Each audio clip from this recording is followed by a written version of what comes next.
Dear Problema, hanga ako sa'yo dahil lahat ng pag-iwas at pagtataboy ay ginawa ko na. Pero nanatili ka pa rin sa tabi ko. Wow. Buti ka pa tumatagal at hindi nang iiwan kahit bad mood pa ako dahil sa'yo. Kaya lang, napapagod na talaga ako sa'yo.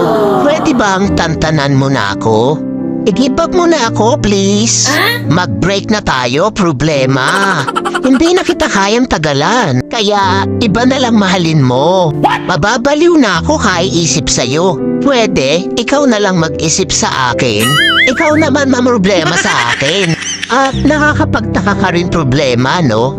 Dahil wala namang nangyayari sa atin. Bakit nagkaanak ka? Dumami ka pa talaga. Pwes, hindi akin yan. Nagawa mo rin pala talaga akong lokohin, ha? P.S. Huwag mo na ako sundan o hanapin pa. Wala akong pananagutan sa'yo.